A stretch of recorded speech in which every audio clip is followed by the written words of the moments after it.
Buenos días, jovencitos. ¿Están listos para comenzar? Doctora, ¿qué tal? Sí. Ok. Y van a realizar su seminario, ¿no? De miopatías inflamatorias. Sí tenemos nuestro seminario, doctora. Muy bien. ¿Quién va a proyectar? Ya empezamos, ya listo. Yo, doctora Pérez Loaiza. Okay. Para que me dé la opción, por favor.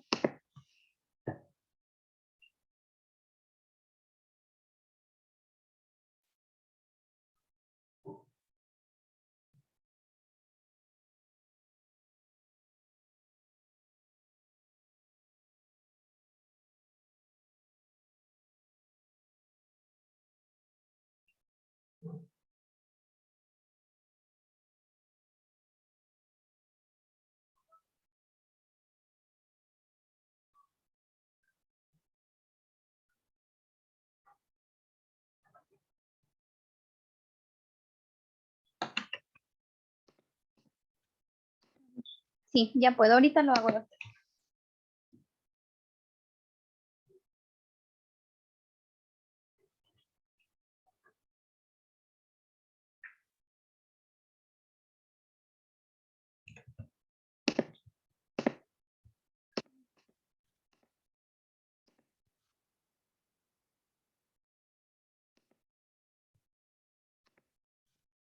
¿Me confirman, por favor, si se observa? Observo yo. Observo yo, Solín. Bien, doctora, compañeros, muy buenos días. A continuación, mi grupo y yo vamos a exponer el seminario de miopatías inflamatorias idiopáticas, ¿no? Los integrantes de mi grupo son Montesa Terrones Henry, Morales Olivera Sheila, Núñez Campos Carol Jennifer, Ortiz Mundaca Daniel, Pérez Díaz Frank Alexander y quien le habla Pérez Loaiza Jocelyn Karina.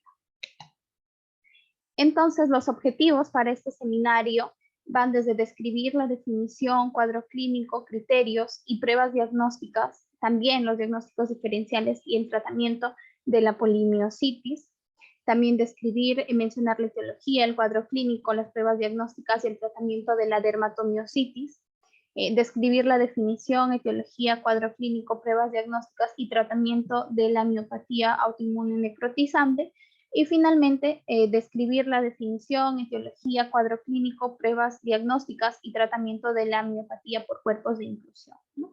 Mencionar que estas 4 patologías principalmente componen el tema de miopatías. Entonces, empezamos con la polimiositis. ¿Qué es la polimiositis? Bueno, es una miopatía inflamatoria y degenerativa difusa del músculo estriado de componente o etiología principalmente autoinmune en un 50% de los casos, ¿no? Menciona el libro de Kelly, o también puede ser idiopática, ¿no? Ocasionando principalmente la característica de debilidad proximal, que es subaguda, y a diferencia de la dermatomiositis, no está asociada a lesiones cutáneas. En cuanto a su epidemiología, es una entidad rara. También menciona que es sobreestimada y es un diagnóstico de descarte, ¿no? Ya que más del 30% de estas tienen un seguimiento y cumplen con los criterios de lo que es miopatía por cuerpos de inclusión o miopatía por sobreposición. Al respecto, Orfanet menciona que la incidencia anual de esta patología es de 1 sobre 250,000 o de 1 sobre 130,000 casos nuevos al año, ¿no? De etiología rara y generalmente se puede asociar a una superposición de miopatías. También aproximadamente el 50% de los casos se asocia a mialgias, ¿no? Y hay un compromiso vulvar y cardíaco hasta en el 30% de los casos, que ya se va a explicar en las manifestaciones clínicas. También en su epidemiología vemos que puede presentarse como poliartritis en el 45% de los casos y la incidencia de esta enfermedad es similar, ¿no? Eso se va a explicar, doctora, en las manifestaciones clínicas. Entonces, ¿cómo surge esta patología? Bueno, como hemos mencionado, la etiología puede ser desconocida, nos mencionan, pero en el más del 50% de los casos se ha encontrado un componente de lo que es la inmunidad humoral, debido a que hay autoanticuerpos definidos que pueden ser de 2 tipos, ¿no? Autoanticuerpos específicos de la miositis o la MSA, o autoanticuerpos asociados a la miositis o la MAA. Estos anticuerpos asociados a miositis, MAA, van a actuar de forma nuclear y citoplasmática, ¿no? A diferencia de lo que son los anticuerpos específicos de la miositis o la MSA, que específicamente actúan contra antígenos en la síntesis de proteínas. Por ejemplo, a nivel de la aminoácido ARN transferasa, responsable de un síndrome que está asociado principalmente, ¿no? a esto, que está relacionado a la síntesis de proteínas y que nos va a dar manifestaciones clínicas, como por ejemplo el síndrome de Raynaud. Me refiero al síndrome antisintetasa. Entonces empezamos. En la fisiopatología van a intervenir fenómenos de inmunidad celular, ¿no? Porque vamos a tener la participación de las células TCD8 principalmente, y también a nivel humoral, ¿no? Por los autoanticuerpos que ya he mencionado previamente. Entonces, los fenómenos de citotoxicidad van a estar mediadas por las células TCD8, los cuales, al estar unidos a los macrófagos, se van a encargar de rodear, invadir y destruir las células musculares sanas, no necróticas, que expresan el complejo mayor de histocompatibilidad tipo 1. Entonces, recordemos que este complejo mayor de histocompatibilidad tipo 1, las células del músculo no lo expresan, no generalmente. No, se puede decir que las células del músculo esquelético no muestran de forma constitutiva moléculas del complejo mayor de histocompatibilidad tipo 1, pero son inducidas, ¿no? Por ejemplo, por el interferón gamma, por la interleucina 1, a mostrar estas moléculas, ¿no? Del complejo mayor de histocompatibilidad tipo 1, generando el complejo o el mecanismo fisiopatológico. Entonces, como vemos ahí en la imagen, pues va a haber un antígeno, ¿no? Que va a estar asociado, o bueno, claro, las células CD8 van a estar asociadas a los macrófagos, van a haber esta liberación de los antígenos musculares, va a haber un reconocimiento, ¿no? Por lo cual los macrófagos toman los autoanticuerpos y primero los van a presentar a los TCD4. Esto va a ocasionar una producción aumentada de lo que es el interferón gamma, la interleucina 1 y el factor de necrosis tumoral alfa, favoreciendo un aumento de la expresión de proteínas del complejo mayor de histocompatibilidad tipo 1 en el miocito, las cuales van a ser reconocidas como células extrañas, ¿no? Por las células TCD8, que como sabemos son citotóxicas debido a que contienen perforina y gránulos de grancina. Debido a estas propiedades, van a dirigir su acción contra la superficie de las fibras musculares, induciendo a la mionecrosis, ¿no? Y por ende a la destrucción de los miocitos. Esta es la etiopatogenia, ¿no? La fisiopatología por las cuales se van a presentar las diferentes manifestaciones clínicas, que van desde alteraciones pulmonares hasta afectaciones del tubo digestivo, ¿no? Entonces, primero vamos a observar el cuadro denominado características propias de las miopatías inflamatorias, y vemos que en la polimiositis la edad de comienzo es mayor de 18 años. ¿Ok? No existe asociación familiar, sí tiene manifestaciones extramusculares, como les voy a explicar posteriormente, y enfermedades coexistentes también, ¿no? Por ejemplo, las conjuntivopatías. En este caso también hay expresión, nos mencionaba el libro de Kelly, que puede estar asociado a la liberación de ANA, no propios del lupus, por ejemplo. También las enfermedades autoinmunitarias generalizadas, que son frecuentes. Asociación con cáncer no, o es muy infrecuente. Con virus sí, con fármacos sí, y parásitos y bacterias también, ¿no? Entonces, como se explicó al inicio, las características o las alteraciones en la piel van a ser patognomónicas, por así decirlo, de la dermatomiositis, ¿no? En el caso de la polimiositis vamos a encontrar afectación desde los pulmones, donde las más frecuentes van a ser la disnea y la tos. Principalmente porque hay una debilidad de los músculos respiratorios, ¿no? Es decir, hay una enfermedad pulmonar restrictiva o por inflamación del tejido pulmonar, ¿no? Las denominadas EPIs. Esto, si se asocia también a una afectación de los músculos de la faringe, va a ocasionar un factor de riesgo en los pacientes que la presentan porque están más propensos a desarrollar una neumonía por aspiración. Bien, en el caso de las afecciones del corazón, también, ¿no? Pueden estar asociadas según Kelly, con anomalías en la conducción y las arritmias detectadas en el electrocardiograma, ¿no? En el caso de la artritis y artralgias, que también los puede presentar, las manifestaciones más frecuentes van a ser las artritis simétricas de las articulaciones de manos y pies, ¿no? Que pueden ser erosivas o destructivas. Bien, estas artritis van a estar asociadas a los anticuerpos anti-JO1, que como he mencionado, pertenecen a los anticuerpos antisintetasa, ¿no? Responsables de la gran mayoría de expresión de la polimiositis.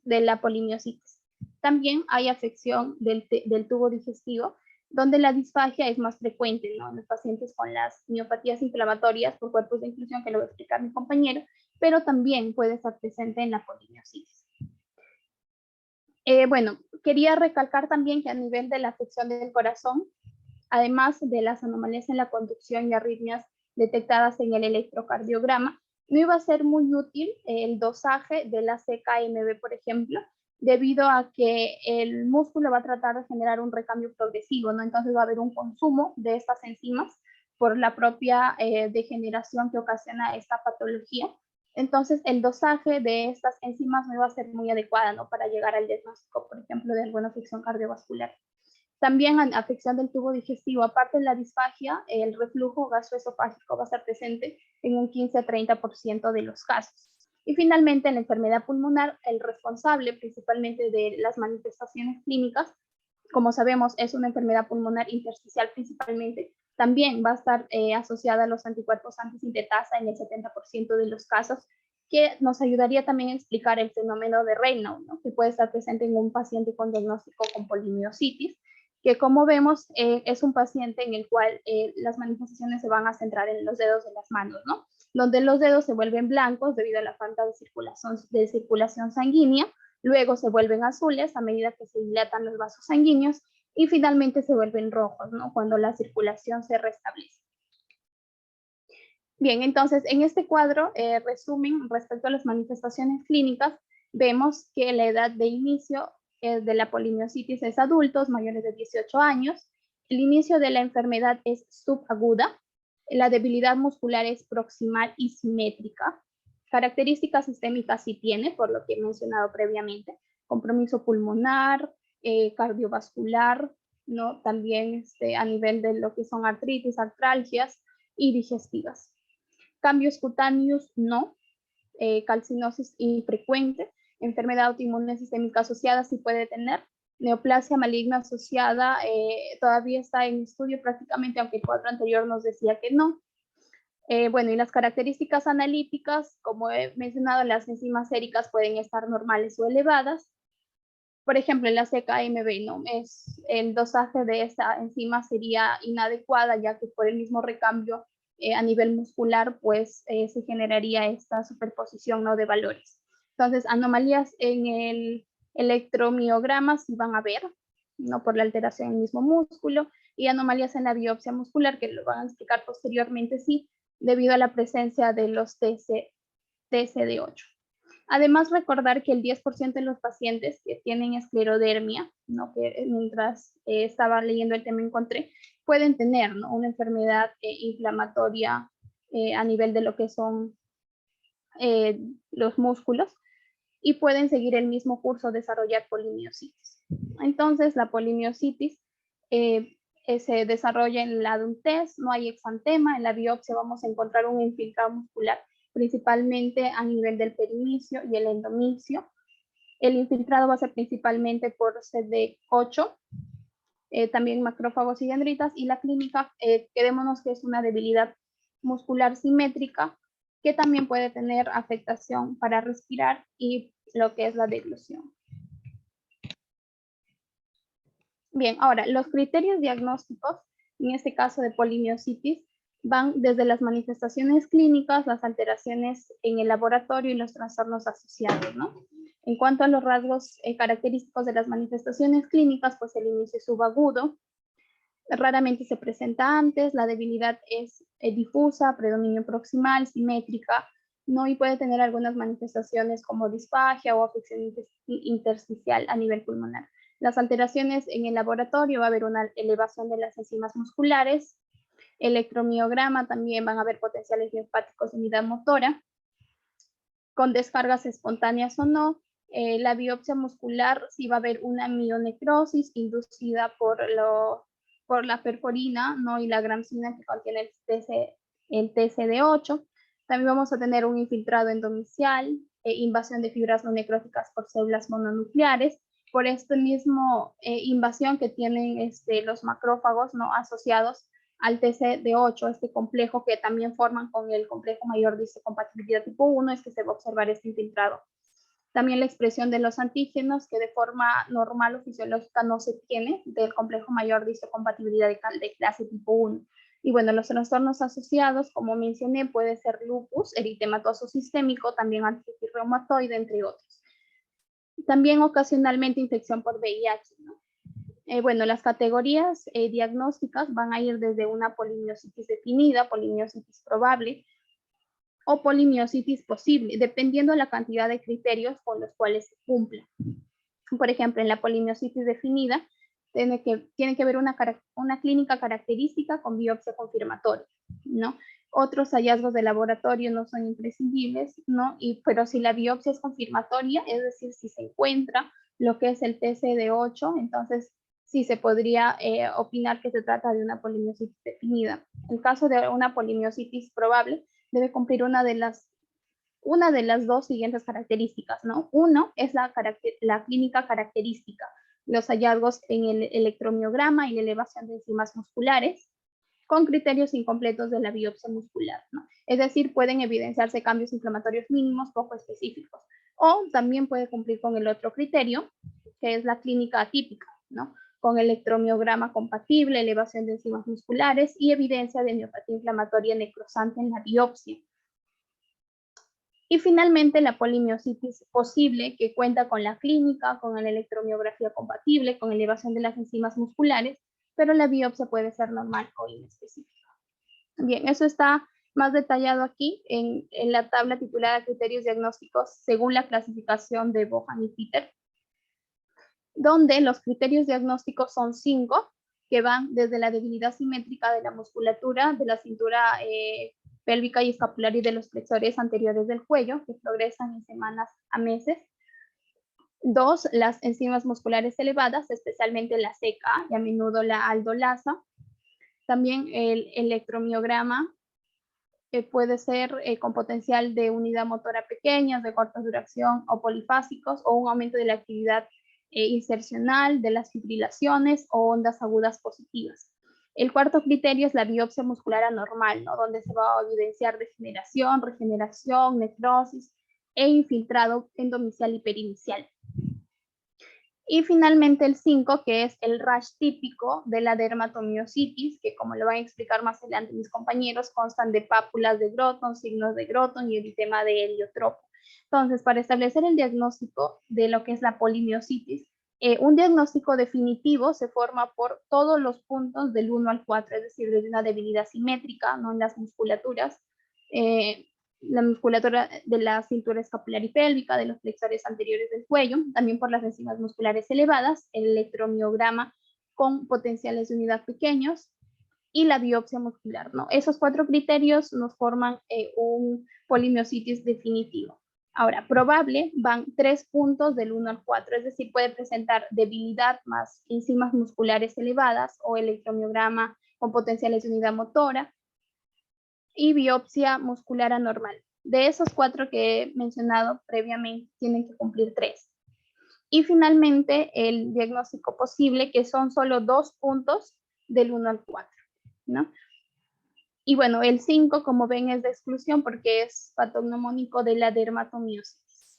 Bueno, lo mismo observamos también en este cuadro, ¿no? Donde ya explica un poco más, ¿no? Por ejemplo, la debilidad simétrica de los músculos de la cintura escapular y pelviana, además de los flexores del cuello, va a ser progresivo, ¿no? En semanas a meses y puede estar asociado o no a disfagia y afección respiratoria. Ahora, estos dos pertenecen solo a un punto, ¿no? O sea, tienen que presentar debilidad simétrica y disfagia y afección respiratoria. Luego la biopsia muscular y elevación de las enzimas, que Puede ser la creatininas, la aldolasa, pero también están incluidas aquí las transaminasas. ¿Ok? Y bueno, también hay una clasificación según el Centro Neuromuscular Europeo, donde van a explicar, ¿no?, el espectro clínico patognomónico de la miopatía inflamatoria idiopática, que van desde una dermatomiositis definitiva probable, no dermatomiositis amiopática, miositis no específica, polimiositis definitiva probable, ¿no? Y esto van desde los criterios clínicos, que el inicio tiene que ser mayor de 18 años, que es típico, por ejemplo, de la polimiositis que ya he explicado, y en dermatomiositis y miositis no es específica, no puede iniciarse en la niñez. Entonces, desde ahí vamos como descartando algunas características y haciendo predominante en otras. El inicio subagudo o insidioso, el patrón de debilidad que tiene que ser en el caso de la polimiositis simétrica y proximal y también a nivel de los flexores, ¿no? El rash típico de la dermatomiositis, que sí es patognomónico de esta. Luego, elevación de la CKMB, otros criterios de laboratorio, con el electromiograma, por ejemplo, con la actividad insercional aumentada, la actividad espontánea, potencial de unidad motora corta, pequeños y polifásicos, y a nivel de la resonancia magnética, pues podemos ahí observar un aumento de la señal difuso no parchado en el tejido muscular, en la secuencia. Y bueno, finalmente podemos estudiar los anticuerpos de miositis específico y la biopsia muscular, ¿no? Dependiendo de la cantidad de criterios que observemos, pues vamos a ir inclinándonos por una u otra patología. Bien, hasta aquí llega mi participación, doctora. Doy pase a mi compañero Daniel para que explique las pruebas de laboratorio y de imágenes. Gracias.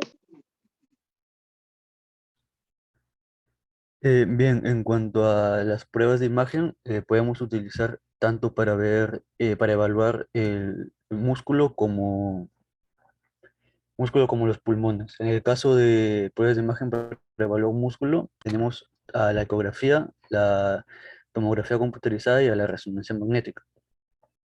La resonancia magnética es el método de elección más eficaz para la exploración de anomalías musculares del tejido blando. Esto porque permite ver y cuantificar de forma eficaz la inflamación, la infiltración de grasa, la calcificación y las alteraciones del tamaño del músculo, así como la localización de los cambios patológicos en grupos específicos de músculos. Esta resonancia magnética puede realizarse en grandes volúmenes y también puede utilizarse como una guía para la obtención de muestras en caso de que necesitemos biopsias musculares. También va a contribuir para el diagnóstico diferencial y para un seguimiento post-tratamiento. Como se puede observar en la imagen, en las flechas de arriba indican inflamación extensa, sobre todo en los músculos deltoide, trapecio y tríceps, y en el dorsal ancho. Y en la flecha curva que se encuentra abajo está indicando un edema muscular y una inflamación, sobre todo de los músculos laterales del muslo izquierdo. Siguiente, por favor.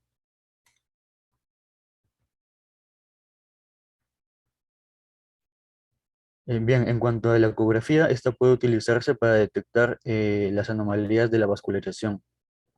Sin embargo, aún no se ha determinado su utilidad para el diagnóstico o para realizar el seguimiento del tratamiento en estos pacientes con esta patología.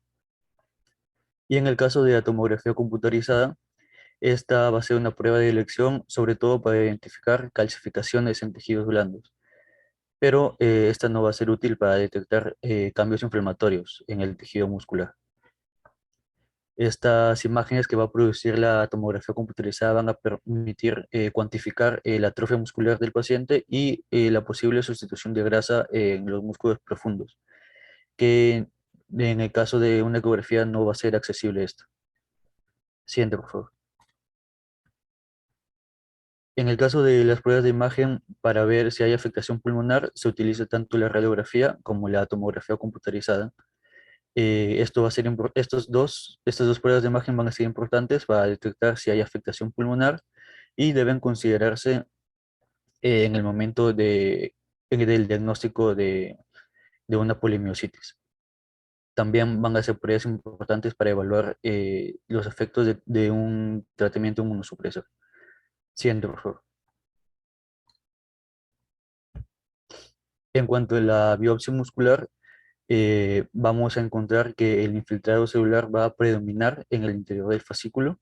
Va a haber células inflamatorias que estén en contacto con las fibras musculares individuales y va a haber fibras alteradas que se encuentren de forma irregular por todo el fascículo. No va a haber evidencia de vasculopatía y tampoco va a haber evidencia de depósitos de inmunocomplejos. Y vamos a poder observar un aumento de células TCD8 citotóxicas. Siguiente, por favor. En cuanto a la electromiografía, esta prueba va a ser un indicador útil, sobre todo para observar cambios miopáticos. Las principales anomalías que vamos a observar en esta prueba son la irritabilidad eléctrica anormal, la disminución de la duración media de los potenciales o el aumento del porcentaje de los potenciales polifásicos, sobre todo de la unidad motora, y la activación rápida de los potenciales de la unidad motora, que están en relación con el grado de la actividad. Y más adelante, en el transcurso de la enfermedad, se van a perder algunas fibras de las unidades motoras y va a disminuir el reclutamiento. Siguiente, por favor. En cuanto a los diagnósticos diferenciales, tenemos una dermatomiositis sin cambios dérmicos, en donde para poder diferenciar hay que buscar depósitos de complemento y buscar inclusiones tuborreticulares en paredes del endotelio. Otro diagnóstico diferencial es la miositis con cuerpos de inclusión, pero sin vacuolas y sin debilidad de flexores.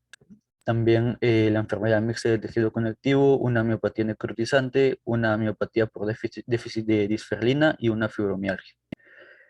También podemos observar un cuadro comparativo entre la dermatomiositis y la poliomiositis, que son las dos miopatías que más se asemejan, pero sin embargo tienen algunas diferencias, como por ejemplo la edad de debut, que como bien explicó mi compañera, la dermatomiositis es más en niños y en adultos, y la poliomiositis es más en pacientes que tengan más de 18 años.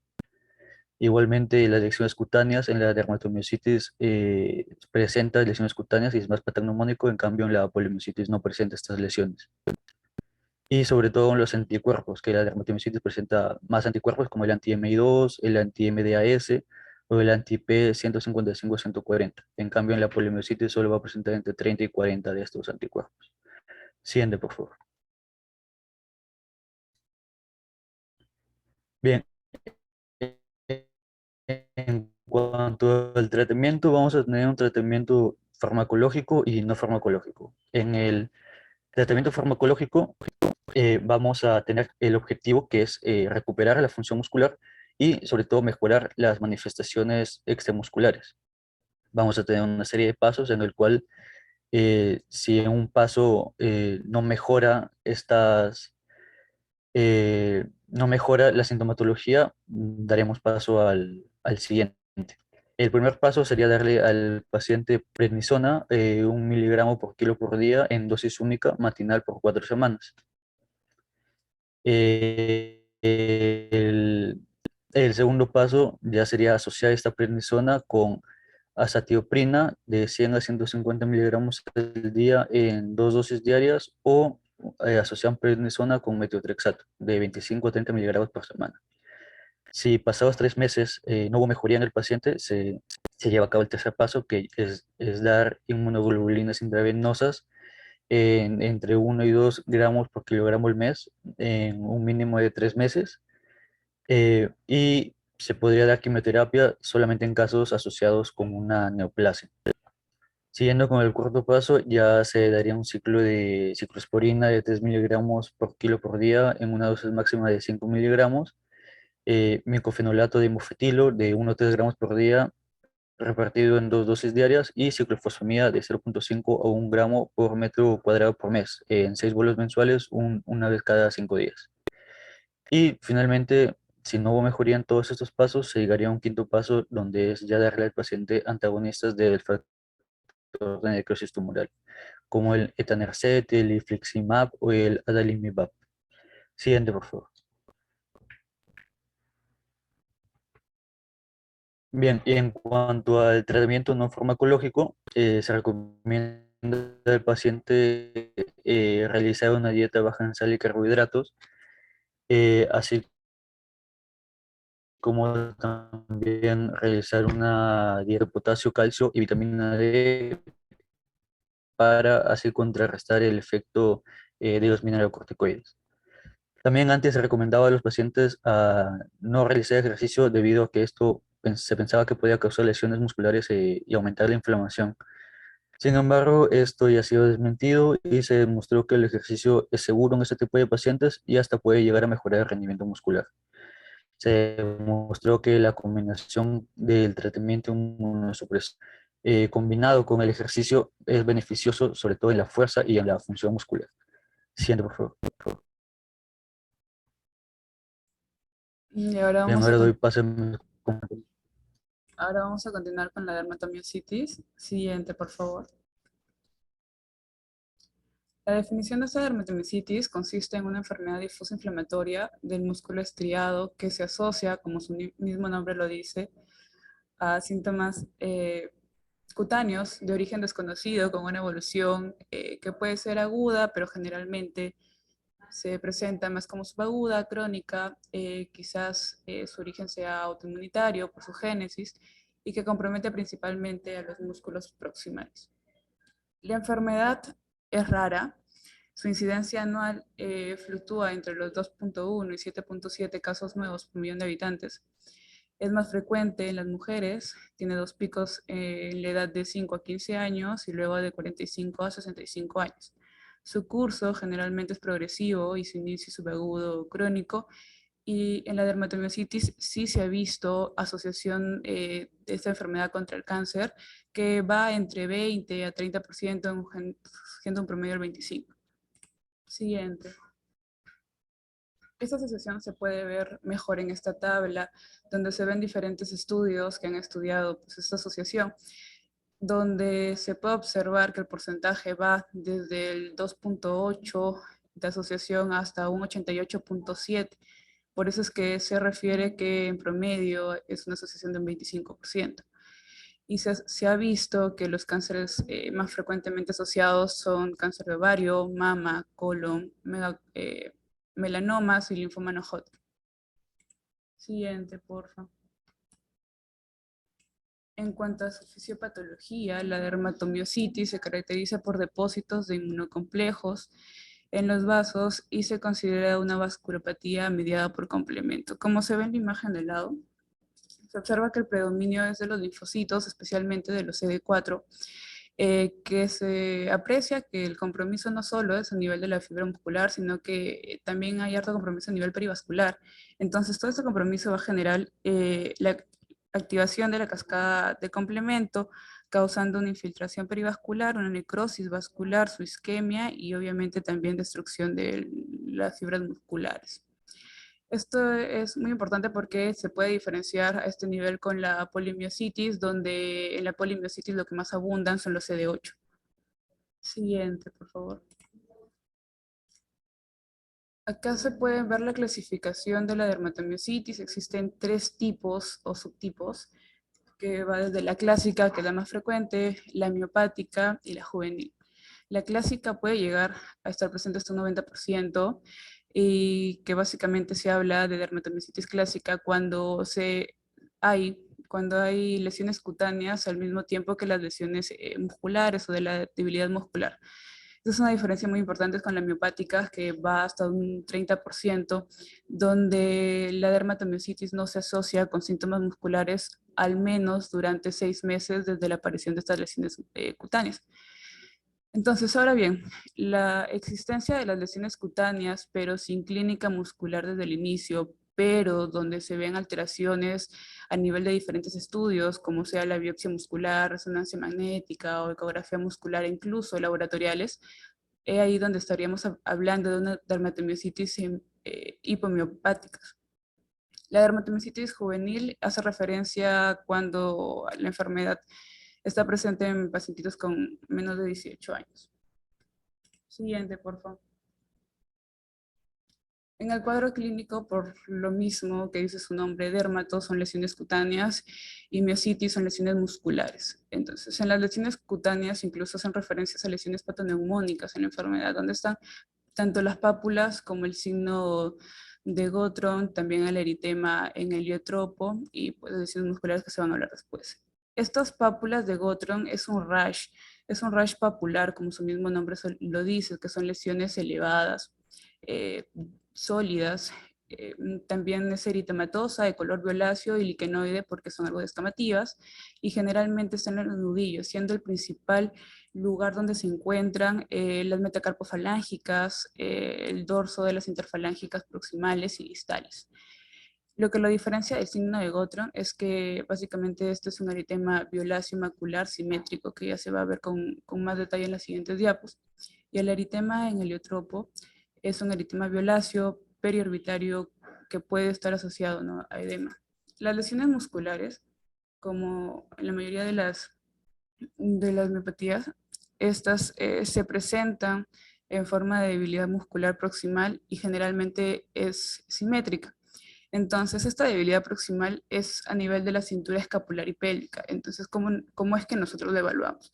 A nivel de la cintura escapular, básicamente, como es proximal, deberíamos evaluar los hombros. Entonces, en estos pacientitos, si nosotros le pedimos que se trate de peinar, no va a poder realizarlo. Sin embargo, si le damos nuestras manos y le decimos que no se apriete con fuerza, vamos a ver que la fuerza distal está conservada. Para evaluar la cintura pélvica, que es la cadera, el pacientito te va a hacer referencia de que le cuesta subir las escaleras. Tú le vas a pedir, para apreciarlo en ese momento, que se levante de su silla sin agarrarse de la silla, y el pacientito no va a poder, necesita ayuda. Pero sin embargo, si tú ya dices que al pacientito que te patee, sí va a tener conservada la fuerza distal. Entonces, de esa manera nosotros podemos evaluar las lesiones musculares proximales de debilidad que tienen estos pacientes. Siguiente, por favor. Estas son la gran mayoría de lesiones cutáneas que se ven en la dermatomiositis. Como se observan, hay lesiones tanto patoneumónicas como características, compatibles, y las que se encuentran en mucho menor frecuencia. Las patoneumónicas hablamos más de las pápulas y del signo de Gottron. Las características, el eritema en heliotropo, telangiectasias periunguiales, el eritema violáceo macular. Compatibles, la poiquilodermia, el signo de Osler, el edema periorbitario y facial. Y las menos frecuentes son las manos de mecánico, las paniculitis, las pápulas de Gottron pero inversas, las ulceraciones, fotosensibilidad, fenómeno de Raynaud, prurito y quemazón. Vamos a ver lo más característico en las siguientes diapos. Siguiente, por favor.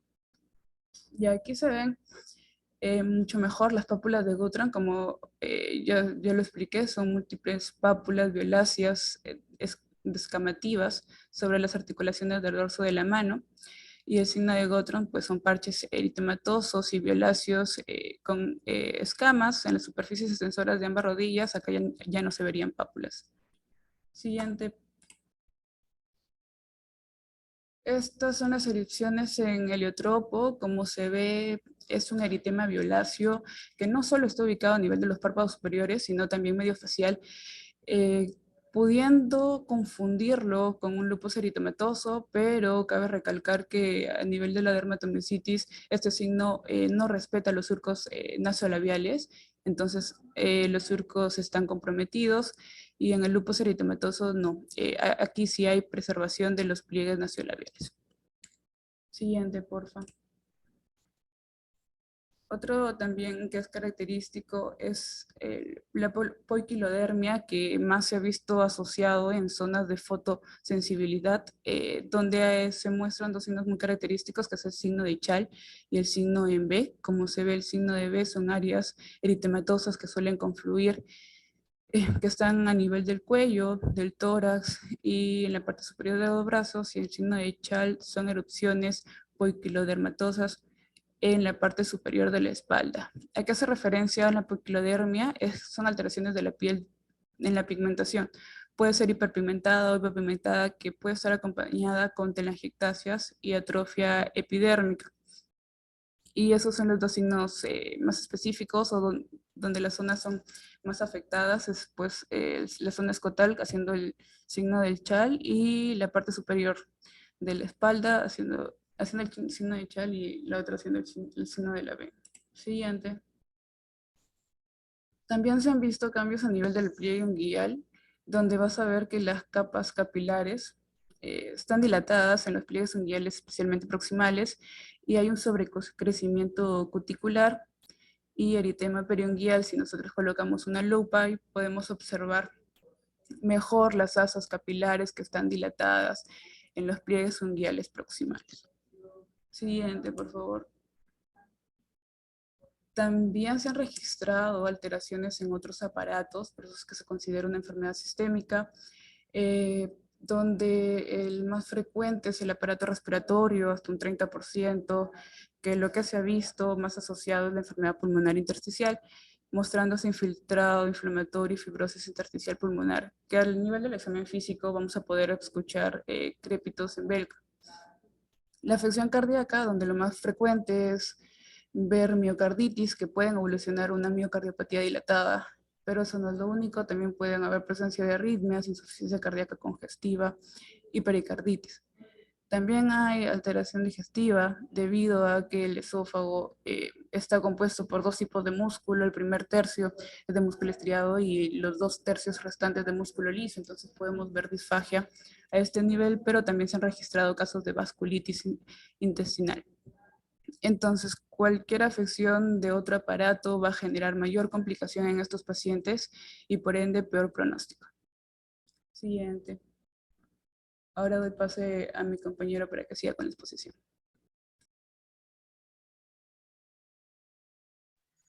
Sí, continuando con la exposición, respecto a los criterios diagnósticos de dermatomiositis, a manera de resumen, ¿no? Podemos ver los rasgos característicos, manifestaciones clínicas, ya sea de inicio subagudo, ¿no? Que se pueden dar tanto en la infancia como en la edad adulta, las lesiones cutáneas que ya mencionaron anteriormente mi compañera, ¿no? El signo de Gottron o el exantema en el diotropo. Una de sus complicaciones, como es la calcinosis subcutánea, ¿no? Que podemos verla dentro de sus formas juveniles, y debilidad muscular, ya sea de tipo difusa o también de predominio proximal a nivel de los miembros. Podemos ver también que se puede ver acompañada de una afectación sistémica, por ejemplo, disfagia, sinovitis o algún tipo de neumopatía intersticial. En cuanto a las pruebas, lo vamos a complementar un poco más adelante, pero de manera general podemos encontrar alteraciones de enzimas musculares, como son las creatinsinasas, que pueden estar ya sea normales o elevadas con mayor frecuencia, ¿no? Alteraciones electrofisiológicas, como descargas espontáneas, alteraciones también a nivel de la biopsia muscular, y también podríamos encontrar algunos cuadros de necrosis o regeneración en las fibras musculares. Por ejemplo, microinfartos, atrofias, infiltrados ya sea mononucleares o de linfocitos tanto B y TCD4, y también algunos a expresión de antígenos, ¿no? Por ejemplo, el antígeno leucocitario humano de clase 1. Trastornos asociados que podemos encontrar, un entrecruzamiento, principalmente con las esclerodermias o algún tipo de otra patología del tejido conjuntivo. Mucha relación tiene con neoplasia, ¿no? Especialmente en personas que ya son mayor de 50 años, y también podemos encontrar otros que son mucho más raros, ¿no? Como sarcoidosis, toxoplasmosis o incluso VIH. Para sus categorías diagnósticas se ha utilizado para ¿no? dividirlo como dermatosis definida, probable, posible y amiopáticos. Para ello se han tenido en cuenta ciertas cosas, ¿no? Definida cuando se encuentran cambios cutáneos característicos, el patrón de debilidad muscular, la confirmación histológica, y si es que la biopsia es concluyente, ya no son necesarios el resto de datos que he mencionado, ¿no? Y otro es la dermatomiositis probable, donde se encuentran lesiones cutáneas pero atípicas, ¿no? La evidencia clínica y laboratorio de la misma. Además hay una confirmación histológica. En cuanto a dermatomiositis posible, podemos encontrar lesiones cutáneas, ¿no? Que indican justamente que puede estar con este cuadro el paciente, la evidencia clínica electromiográfica, pero la biopsia puede encontrarse tanto normal o inespecífica. Y la dermatomiositis amiopática son cuando encontramos las lesiones cutáneas características, sin embargo no encontramos tanto la clínica o el laboratorio de la miositis. Siguiente, por favor. Este también es un resumen de lo que estuve mencionando, ¿no? Lo característico, la clínica, ¿no? Las características sistémicas, cutáneas y calcinosis que podemos encontrar. Las neoplasias también, ¿no? Asociadas principalmente a alto riesgo de malignidad, aproximadamente un 25% de los pacientes. Y las características analíticas, principalmente 3 alteraciones, ya sean enzimáticas, electromiográficas y a nivel de biopsia muscular, donde podemos encontrar una atrofia perifascicular, la pérdida capilar, ¿no? Y la expresión del complejo de inmunohistocompatibilidad y microinfartos. Siguiente. Bueno, en cuanto a las pruebas de manera específica, nos mencionan unas cuantas, ¿no? Por ejemplo, en la dermatomiositis de tipo juvenil se utiliza mucho la prueba capilaroscópica del pliegue unguial, ya que ayuda al diagnóstico de esta. Otra de las pruebas imagenológicas que puede ayudar mucho son la resonancia magnética. Se le considera el patrón de oro de estudio por imágenes, ¿no? Ya que nos permite tener una visión anatómica del daño mucho más precisa, ¿no? También de la enfermedad, valorar la misma en su estado, ¿no? Es muy sensible para detectar tantos cambios musculares, ya sean edematosos, el compromiso, ¿no? Si es que es simétrico, y la inflamación de la fase incluso, que es lo que podemos encontrar y es de lo más frecuente que encontramos en dermatomiositis. Otra de las pruebas que nos puede ayudar es la ecografía inducida por contraste. Es útil ya que nos ayuda a encontrar la lesión muscular, si podríamos encontrar algún tipo de fibrosis, nos ayuda a diferenciar algunos hematomas, ¿no? Hematomas quísticos, o incluso podríamos ver la osificación. Otro dato laboratorial que podríamos tener en cuenta, ¿no? Que también bastante característico, la creatinquinasa sérica, ¿no? Esta puede encontrarse desde normal hasta elevada. Y si se encontrara normal, se dice que, bueno, se encuentra con mayor predominio durante la fase aguda de la enfermedad o del daño muscular, elevándose hasta aproximadamente 50 veces el límite superior normal. Se va a encontrar un compromiso pericial selectivo, ¿no? Y puede haberse incluso una relación con el aumento de la uldasa, ¿no? Donde pudiera estar aumentada esto sin que haya una elevación propiamente de la creatinquinasa. Esto se denomina, ¿no? Como el síndrome antisintetasa. Siguiente, por favor.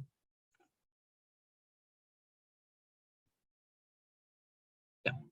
Otra de las pruebas, ¿no? Biomarcadores inflamatorios específicos, tanto el volumen de sedimentación globular y la proteína C reactiva pueden encontrarse elevados, principalmente en la fase aguda de la enfermedad, junto con la creatinquinasa, que son mucho más predominantes, ¿no?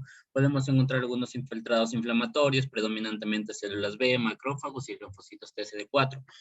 Y algunos autoanticuerpos también podemos encontrar, ¿no? El anti-Mi2, ¿no? Que está relacionado con la dermatomiositis. Otro anticuerpo que es el anticuerpo de matriz nuclear, NXP2, que está asociado a la dermatomiositis de tipo juvenil, ¿no? Pero aparece en menos del 2% de adultos, ¿no? Y si es que estuviera presente esta, indica una neoplasia en más del 50% de los pacientes. En cuanto a los anti-TIF1 gamma, se asocian a neoplasias en adultos principalmente. Se dice que tienen un 89% de especificidad aproximadamente y están entre el 20% y el 30% de las personas que poseen dermatomiositis. Se asocian, sí, a fotoeritema o lo que se conoce como cara roja oscura, ¿no? En el cuadro podemos observar, ¿no? Respecto a los anticuerpos específicos de la dermatomiositis y algunos que comparte junto con la polimiositis. Dermatomiositis característicos, el Mi2, el MDA5, el TIF1 gamma, ¿no? Y en cuanto al pronóstico, ¿no? Cada uno, el Mi1 generalmente es buen pronóstico y el MD4/5 y el TIF son de mal pronóstico, ¿no? Por su alta relación principalmente cancerígena. Y que los que comparte con la de polimiositis son el HO1 y el NXP2. Siguiente, por favor. Bien, otras pruebas que podemos tomar en cuenta son la electromiografía, ¿no? Podemos encontrar signos de denervación, atrofia incluso. Datos más específicos refieren a actividad insercional aumentada, ondas agudas positivas, alteraciones propiamente, ¿no? Y debido a que la alta relación que tiene esta enfermedad con las neoplasias y la recurrencia que pueden estar en los pacientes, aproximadamente el 25% de los pacientes con dermatomiositis desarrollan, ¿no? Algún tipo de neoplasia con un regular riesgo de malignidad, ¿no? ¿Quiénes tienen un riesgo alto? Por ejemplo, hombres mayores de 45 años que tengan una enfermedad muscular, ¿no? Iocutánea muy severa, que se encuentren los marcadores inflamatorios elevados, ANA negativo y el anti-TF1 gamma positivo, ¿no? Que le aumente el riesgo. El mayor riesgo generalmente para tener en cuenta en cuanto al tamizaje del cáncer son entre los 2 años antes y 3 años después del diagnóstico, aproximadamente un intervalo de 5 años. Y la dermatomiositis juvenil, ¿no? Nos refiere que el riesgo de neoplasia es baja, ¿no? Pudiendo encontrarse desde leucemias hasta linfomas, no en sus estados graves. ¿No? Por ello, debido al alto riesgo de malignidad, la Federación Europea de Sociedades Neurológicas hace una recomendación: realizar una tomografía axial computarizada, ya sea de tórax, abdomen o pelvis, ¿no? Y también se puede complementar con una ecografía pélvica, mamografía en mujeres, ¿no? Ecografía muscular en tanto en hombres y colonoscopía en mayores de 50 años si es que fuera necesario o si se observara riesgo de los mismos, ¿no? Si es que el tamizaje inicial fuera negativo, ¿no? También se recomienda repetirse en un intervalo de 3 a 6 meses aproximadamente durante 4 años, ¿no? Para poder estar seguros de que el paciente no curse con un proceso neoplásico. Y también la determinación periódica de marcadores tumorales. Siguiente, por favor. Acá justamente para resumir, ¿no? Todo lo que he hablado, lo característico que podemos encontrar en cuanto a las características inmunitarias de la dermatomiositis, ¿no? Infiltración de linfocitos tanto B, T, TCD4, TCD8, ¿no? Podemos encontrar expresión de inmunoglobulinas, moléculas de adhesión tisular, ¿no? También los anticuerpos no característicos, ya sea el Mi2, el HMGRC, también podemos encontrar la dermatomiositis juvenil, el anti-TIF1 del siguiente, por favor. Ya. En cuanto a las características histológicas, ¿no? Que podemos encontrar, necrosis, ¿no? Alteraciones en cuanto a la fibra, principalmente en su diámetro, alteraciones en la regeneración de las mismas, proliferación del tejido conjuntivo acompañado y las infiltraciones, ya sea perivascular del perimicio y principalmente de células mononucleares. Podemos encontrar también atrofia perivascular. Los capilares van a estar bastante dilatados, ¿no? Disminuyendo la densidad capilar del mismo. Y también vamos a encontrar, por ejemplo, un depósito de complemento, ¿no? Asociado a microinfartos, alteraciones en la fibra nuevamente, ¿no? Vacuolas, incluso fibras deformadas, ¿ya? Siguiente, por favor. En cuanto a los diferenciales, son varios que nos recomiendan, ¿no? Tener en cuenta, ya sea de miopatías tanto distróficas, metabólicas, mitocondriales o endocrinas, para empezar. Dentro de ella, por ejemplo, tenemos la de desferlinopatía, ¿no? También la distrofia muscular, facioscapulohumeral, la distrofia de Becker, que también podemos encontrar, lo que se asocia a mutaciones del gen de la distrofina, la miopatía miotónica proximal, que también podemos encontrar, la que es de tipo autosómica dominante y se asocia con debilidad muscular proximal, como podemos ver con esta patología, ¿no? Y dentro de las metabólicas podemos encontrar otras, ¿no? La enfermedad de McArdle y también la deficiencia de maltasa ácida. Siguiente, por favor. Bueno, también en cuanto a los endocrinos teníamos el síndrome de Cushing. También puede asociarse con alguna otra patología, ¿no? Ya sea de origen infeccioso, por ejemplo, VIH, que es un poco más raro, ¿no? Inducida por fármacos también podría ser, ya sea por corticosteroides, estatinas, o por alguna afectación neuromuscular, ¿no? Que también se podría confundir, ya sea por una alteración de la motoneurona o atrofia muscular, ¿no? Principalmente la columna vertebral, o incluso una miastenia graves. Siguiente. En cuanto al tratamiento, el principal objetivo se va a centrar en ¿qué? En reducir la inflamación, el proceso de vasculitis, minimizar los síntomas y mejorar la calidad de vida del paciente.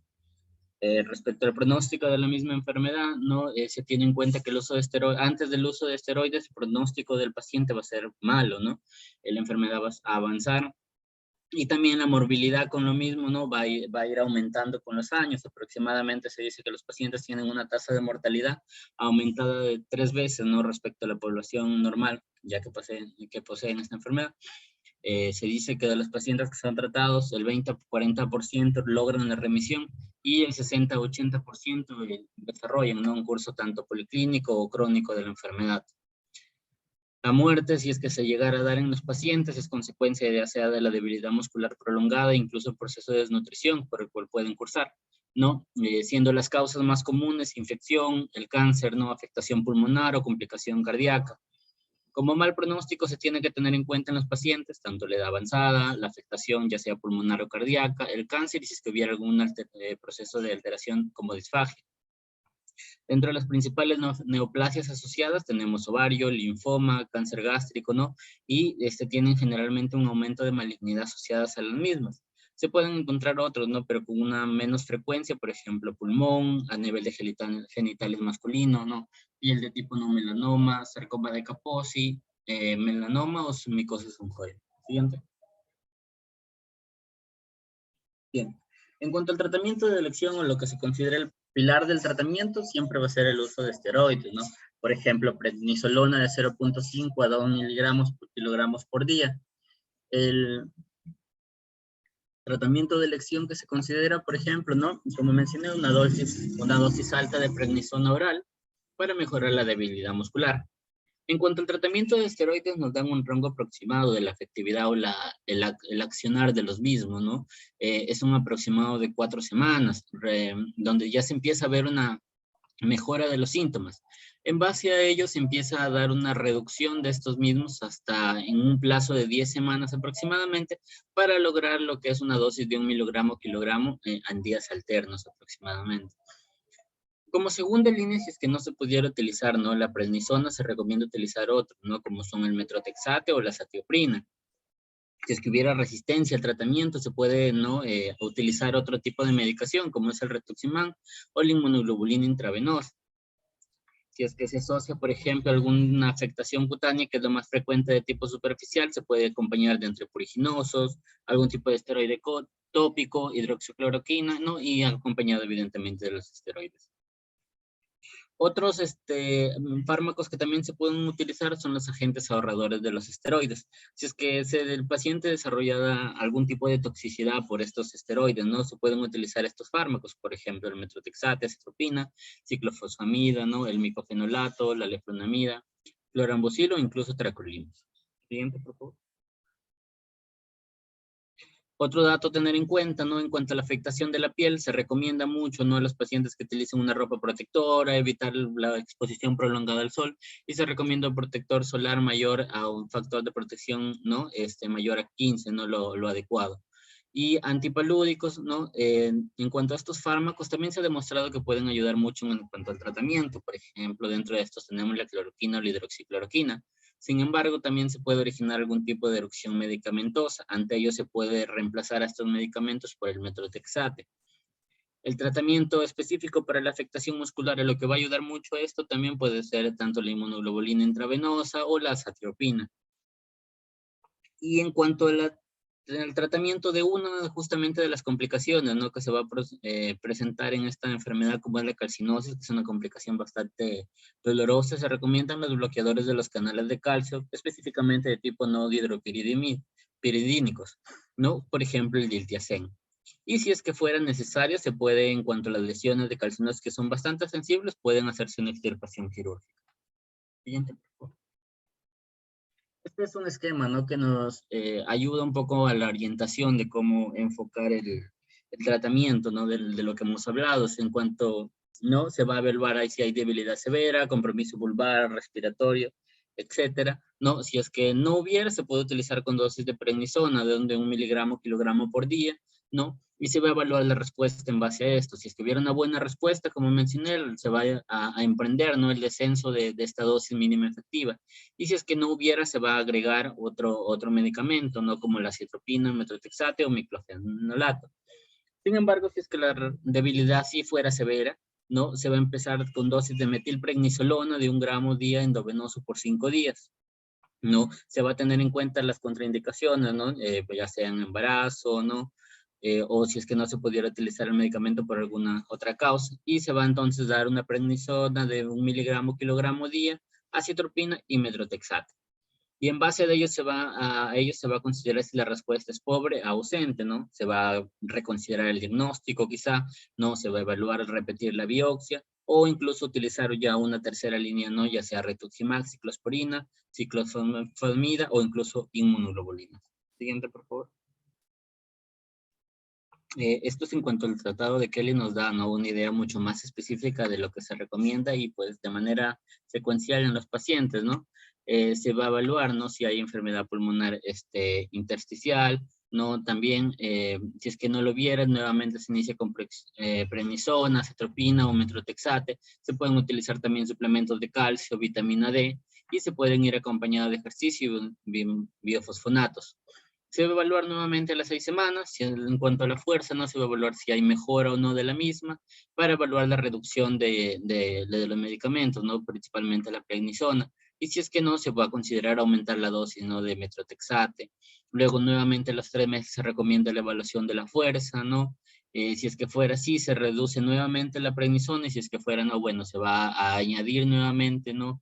El medicamento de la ciatropina se va a comprar a cambiar a metotrexate, o viceversa, de acuerdo a cómo se haya empezado la medicación.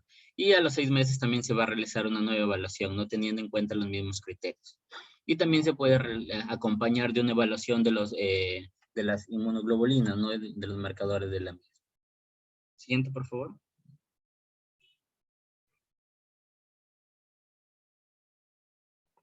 Estos son cuadros ya que resumen, ¿no? Principalmente los medicamentos, ya sea su mecanismo de acción, su dosis, efectos secundarios y algunas consideraciones que podemos tener, ¿no? De los principales a hablar, ¿no? El principal usado, la prednisona oral, ¿no? Que es el análogo sintético de los corticoides, su dosis de 0.51,5 miligramos por kilogramos, y se va a tener que evaluar al paciente, ¿no? Porque sus síntomas gastrointestinales, ya sea afectación suprarrenal, inmunosupresión, incluso propiamente pueden afectar al paciente mediante la toma de esto, y mucho más si es prolongada, ¿no? También se va a tener en cuenta tanto el metotrexate oral como la cetropina, ¿no? La dosis respectivamente de cada uno, de metotrexate de 7 a 10 miligramos por semana, y la cetropina de 2 a 3 miligramos kilogramos por día. Siguiente, por favor.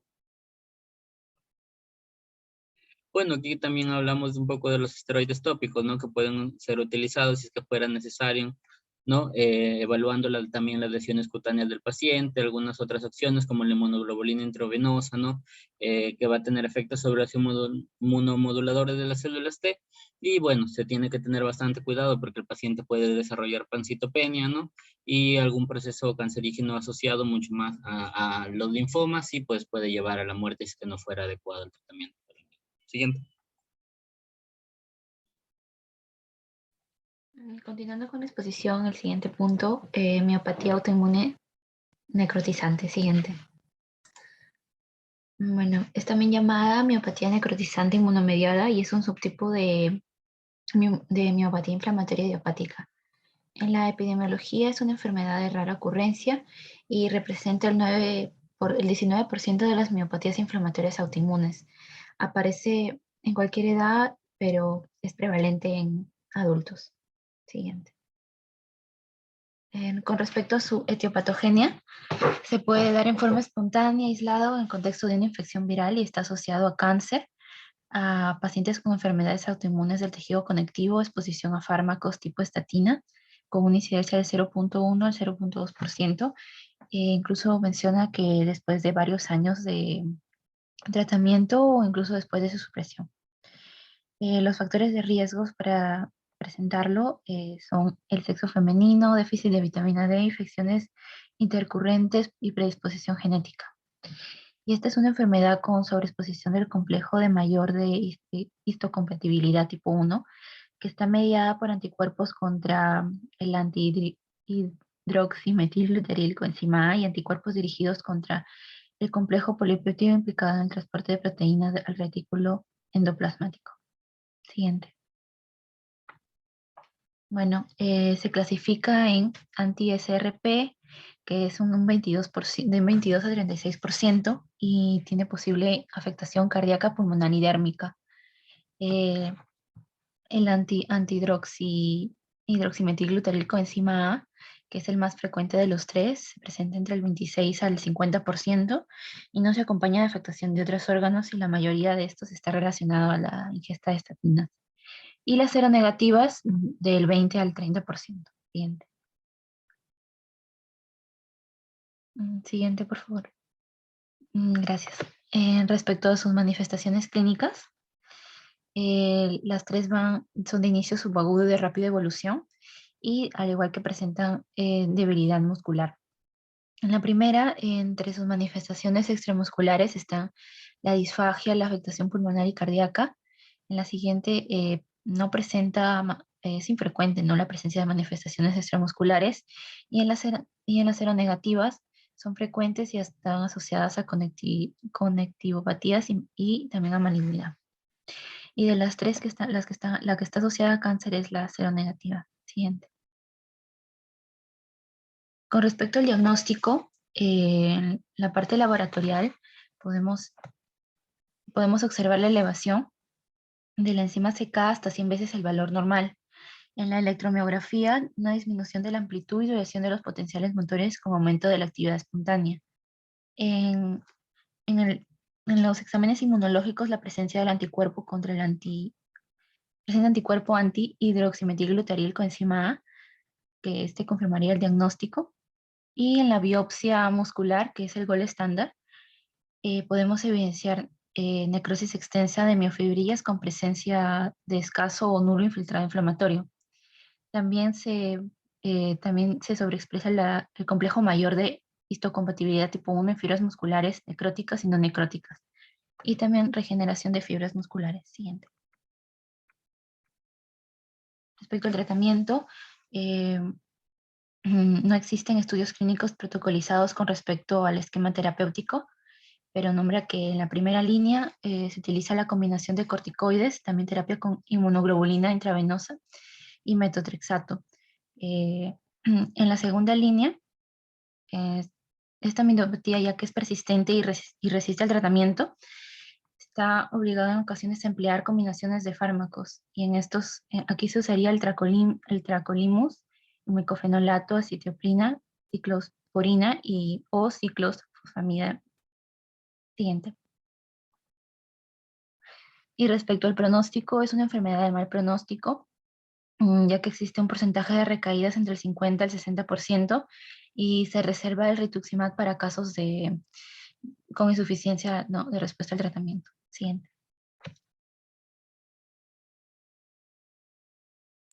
Yo voy a continuar con el último punto, que son las miositis con cuerpos de exclusión. Siguiente. Bueno, esta miositis con cuerpo de exclusión es una forma clínica de las miopatías inflamatorias y esta se va a caracterizar por una debilidad, en este caso asimétrica, progresiva, va a ser proximal y distal, y también en la cual para esta enfermedad se menciona que no existe un tratamiento establecido. En cuanto a su epidemiología, en esta forma clínica se van a ver afectados predominantemente varones y que sean mayores de 50 años principalmente, a diferencia de por ejemplo, polimiositis o dermatomiositis que hemos visto que son personas más jóvenes. Y también se menciona que la raza caucásica se ha visto que es la más afectada. Siguiente, por favor. En cuanto a su etiopatogenia, se mencionan factores ambientales, inmunopatológicos, factores genéticos. En los factores genéticos, por ejemplo, se menciona el gen del antígeno leucocitario humano DRB1. También en cuanto a los factores ambientales, se mencionan algunos virus, por ejemplo, el virus de la inmunodeficiencia humana, el virus linfocítico trópico humano. En cuanto a los factores inmunopatológicos, se menciona que va a haber una alteración de la inmunidad celular y va a haber un daño citotóxico mediado por los linfocitos TCD8. Hay varias teorías en cuanto a su patogénesis y dentro de estas principalmente se mencionan tres, lo que son los desórdenes mitocondriales, las respuestas a antígenos por las células T, los linfocitos TCD8 en este caso, y una degeneración nuclear de las células musculares. Siguiente diapositiva. En cuanto a sus manifestaciones clínicas, esta va a tener una forma de inicio que va a ser insidioso, va a ser un cuadro que va a durar durante años y va a comenzar con debilidad muscular que va a ser tanto proximal y distal. Proximal haciendo referencia a lo que son los músculos, a los músculos de los muslos y flexores de la cadera, y distal principalmente lo que son los flexores de los dedos. Por lo tanto, el paciente va a tener debilidad para subir las escaleras, para lo que es caminar cuestas arriba, o también en actividades que se utilicen los dedos. Y también como va a haber alteración de la habilidad de la musculatura proximal de los miembros inferiores, incluso va a tener caídas frecuentes y esto se menciona en estos tipos de pacientes, ¿no? Tienen antecedentes de caídas frecuentes. Aparte de esto, también van a tener disfagia. Se menciona que la disfagia, dentro de todas las miositis inflamatorias, en el cuadro más común es la miopatía con cuerpos de inclusión. Asimismo, también va a haber atrofia muscular, que va a ser principalmente en los muslos y en los antebrazos. También esta debilidad muscular puede llegar a ser severa e incluso el paciente podría depender ya cuando es un cuadro que ha durado muchos años, podría depender lo que es un uso de silla de ruedas. En cuanto a la afectación extramuscular, generalmente es infrecuente. ¿Sí? En cuanto al diagnóstico, para el diagnóstico tenemos que tener en cuenta pues, criterios clínicos, laboratoriales, electromiográficos. Se menciona que también puede haber anticuerpos, pero no se piden de rutina. También se pueden pedir análisis de imágenes y la biopsia. En cuanto a la clínica, bueno, ya se mencionó en la diapositiva anterior. En cuanto al laboratorio, generalmente vemos que la enzima CPK, que es una enzima muscular, aquí en estos casos van a estar frecuentemente normal, a comparación de la polimiositis o dermatomiositis que se ve más afectada.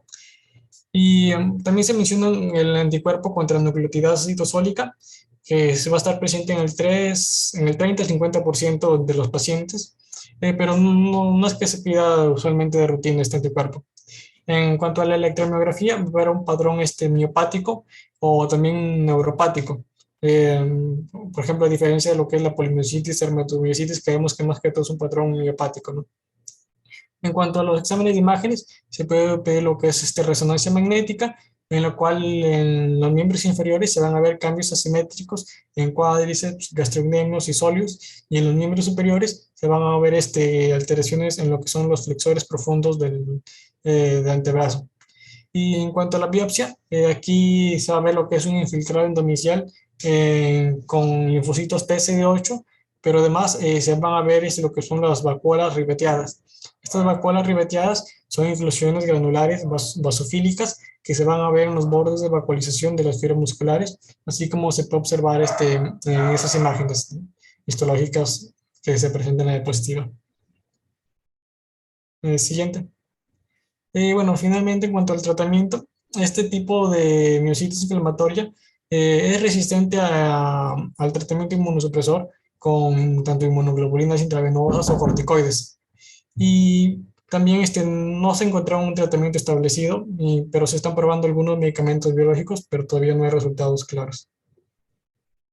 Y bueno, eso es todo. Esas son nuestras conclusiones. Bueno, para leerlas, se menciona que las miopatías inflamatorias son un grupo de trastornos heterogéneos de enfermedad muscular de rara ocurrencia, caracterizadas por la inflamación de los distintos componentes del tejido muscular, ya sea de forma aislada o más comúnmente en el contexto de una afección sistémica. La polimiositis es una miopatía inflamatoria. La polimiositis es una miopatía inflamatoria degenerativa difusa del músculo estriado de tipo autoinmune o idiopática que ocasiona debilidad proximal, subaguda y sin lesiones cutáneas. La dermiositis constituye un subtipo de la miopatía inflamatoria que se caracteriza por alteraciones en el músculo estriado, generando debilidad muscular proximal, además de afección a nivel dermatológico, siendo los principales lo que son el signo de Gottron y la eritemia heliotropo. En cuanto a las miopatías autoinmunes necrotizantes, estas van a constituir un subtipo de miopatía inflamatoria que está caracterizada por la debilidad muscular proximal, de necrosis de miofibrillas con mínimo infiltrado celular inflamatorio en la biopsia muscular y frecuente compromiso extramuscular asociado. Y finalmente, lo que es la miositis con cuerpo de inclusión, ese es un tipo de miopatía inflamatoria que se caracteriza por afectar a personas mayores que tienen un curso crónico y va a haber debilidad muscular tanto proximal y distal, y en la cual no va a existir, todavía no existe un tratamiento establecido. Y bueno, esas son nuestras referencias bibliográficas que hemos utilizado. Y eso sería todo. Gracias. Buencito. Son todos los que han participado en el seminario, ¿no? Sí, doctora, somos 6, los 6 últimos de la lista.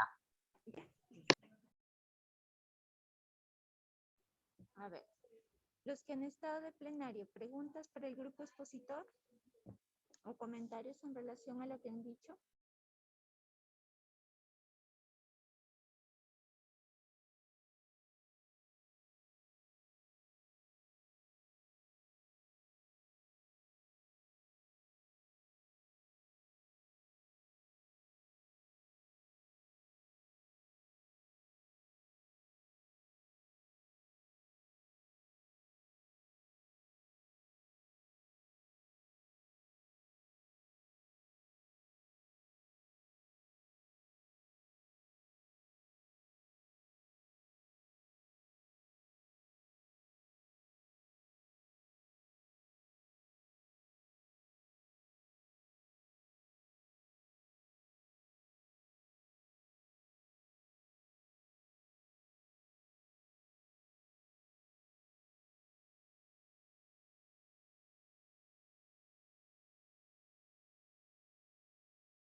Muy bien, entonces preguntemos, a ver.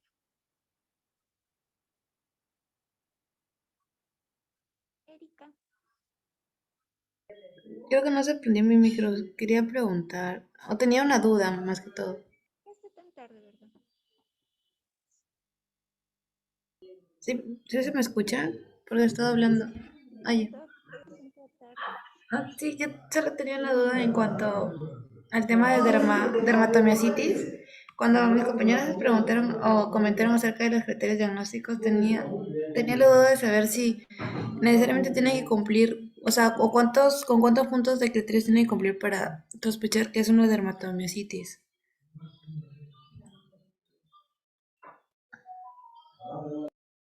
Porque habían unos rasgos característicos que son manifestaciones clínicas y también del laboratorio. No sé si tiene que cumplir 2 de 3 puntos y cuántos. Grupo expositor, ¿qué cree?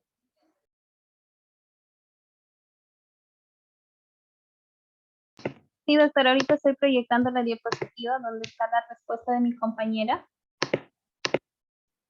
Un ratito. Como tu compañera entró tarde.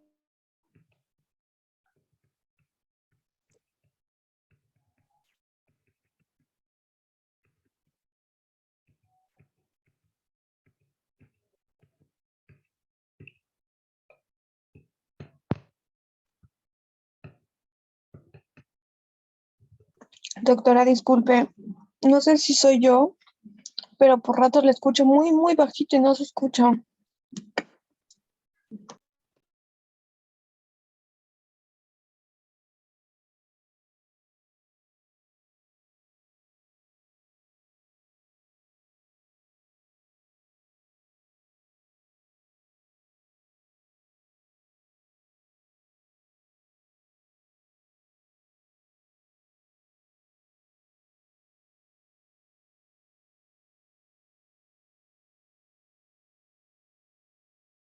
Ya, bueno, doctora, en relación a la pregunta de mi compañera, en este caso ella nos pregunta, ¿no? ¿Cómo llegamos al diagnóstico de dermatomiositis? ¿Sí se me escucha?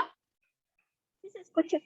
Ya, genial. Entonces, bueno, vamos a utilizar esta tablita que nos sirve tanto para diagnóstico de polimiositis y dermatomiositis, ¿no? Y bueno, va a tener 3 escalas, un diagnóstico, bueno, una dermatomiositis definida, probable o posible. No, en este caso, por ejemplo, para hablar de una dermatomiositis definida, tienen que haber cambios cutáneos, que vendría a ser el ítem 5 de los criterios diagnósticos, es decir, el rash típico, no las pápulas de Gottron, signo de Gottron y el ítem en heliotropo, más los 3 criterios adicionales, ¿no? Que van del 1 al 4. O sea, bien, puede tener debilidad simétrica, más enzimas musculares elevadas, más electromiografía miopática. Ahí serían 3, ¿no? O también se puede asociar, por ejemplo, el primero y el segundo con la cuarta, que es la biopsia muscular anormal. Eso es cuando hablamos de una dermatomiositis definida. Cuando ya hablamos de una dermatomiositis probable, cumple el ítem 5, no necesariamente, que es el rash típico, más 2 criterios adicionales, ¿no? O sea, del 1 al 4 desde la debilidad simétrica, enzimas musculares elevadas, electromiografía miopática o biopsia, tiene que cumplir 2 de esos criterios, no importa el orden. Y finalmente, para una dermatomiositis posible, también no cumple el rash típico, que como hemos mencionado es patognomónico, más uno de los 4 criterios mencionados, ¿no? Desde la debilidad simétrica hasta la biopsia muscular. No sé si a eso te referías, María, en tu pregunta. Sí, quería saber cuántos criterios tiene que cumplir para ver si es un diagnóstico probable o definitivo. Ya, Está bien. eso sería Gracias. doctor.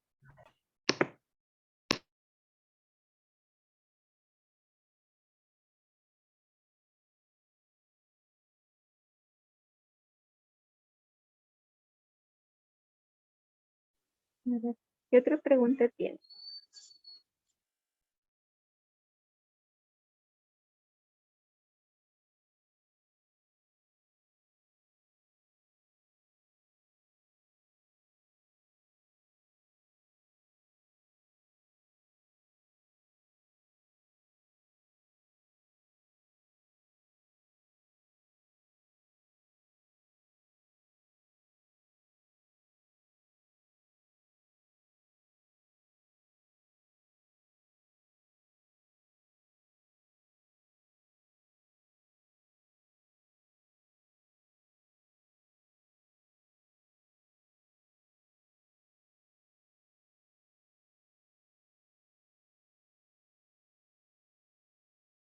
Pregunta para el grupo expositor.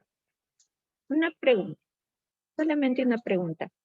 Si, por ejemplo, a tus pacientes que tienen todas las lesiones típicas a nivel de piel o que tiene propiamente el cuadro clínico muscular, fuera de lana le saliera el factor reumatoideo positivo, ¿qué es lo que les impresionaría? ¿Negaría su diagnóstico?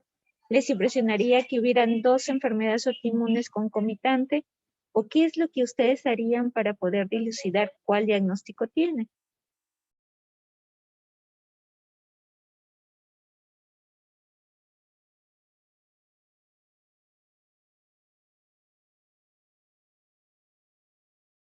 Doctora, ¿puedo participar? No me deja levantar la manita. Sí, puedes participar. Ya. Sí, doctora, revisando la literatura decía de que puede haber asociación con conectivopatías, ¿no? Conjuntivopatías, y ahí estaba el lupus y también la artritis reumatoide, más que todo relacionado con lo que es la aminoácido ARN transferasa, ¿no? Entonces, puede que en este caso, al tener el factor reumatoideo positivo, y veamos las alteraciones en piel que usted menciona, o sea, sería más típico de una dermatomiositis, tengamos en cuenta estas 2 patologías como superpuestas, doctora, y tratar en todo caso ambas, o por ejemplo, pedir para la artritis reumatoide algo más específico, el péptido citrulinado, ¿no? Y en caso de ser positivo, ya estableceríamos el diagnóstico exacto de artritis reumatoide y también trataríamos las alteraciones en piel, ¿no? Como el tratamiento propio de la dermatomiositis, porque en artritis reumatoide, si bien es cierto, al igual que en dermatomiositis también hay alteraciones articulares, no es típico estas alteraciones en piel, ¿no? Como las pápulas de Gottron. ¿Las pápulas de Gottron son específicas, son patognomónicas de la enfermedad? Son lesiones características, doctora. También, no, patognomónicas exactamente, bueno, lo habíamos leído en un cuadrito y decía lesiones patognomónicas, pero probablemente también estén en otras enfermedades, doctora. No sé si hay algo que aclarar ahí por su parte, por favor.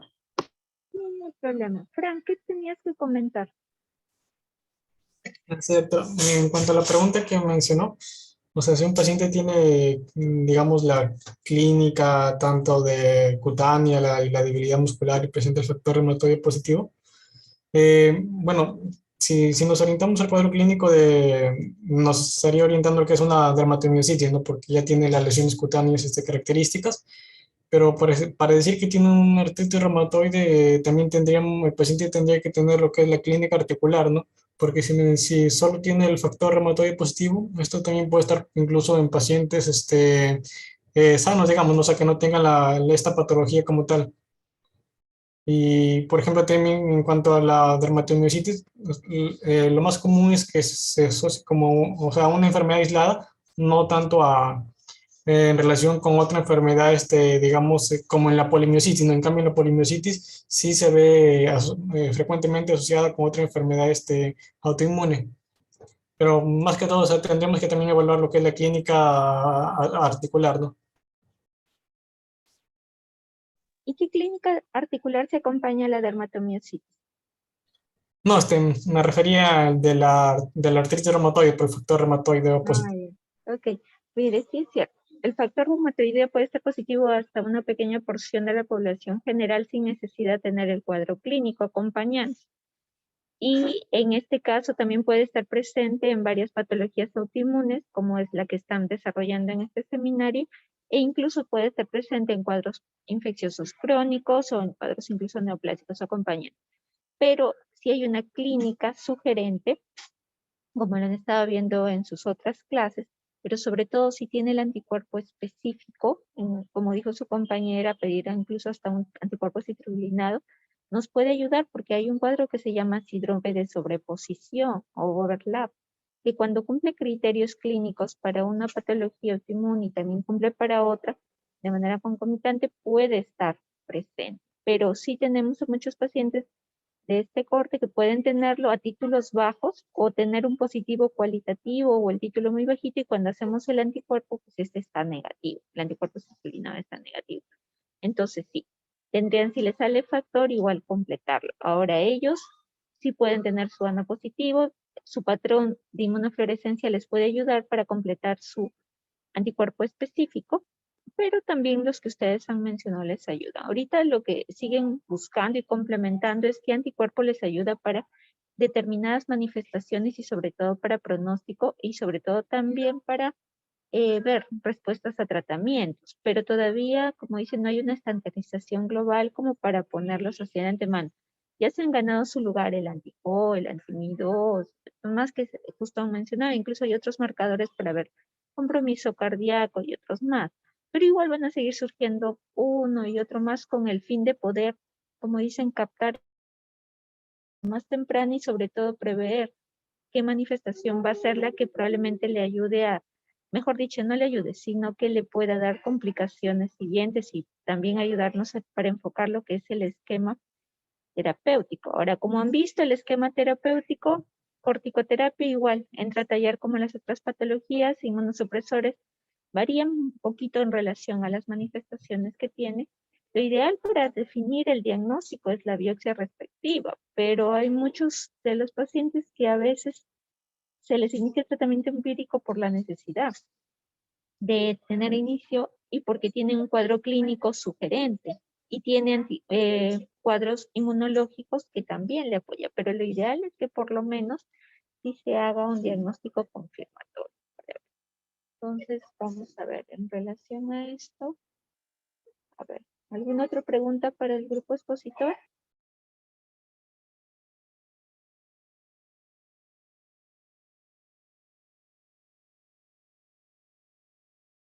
Sí, sí, todo claro.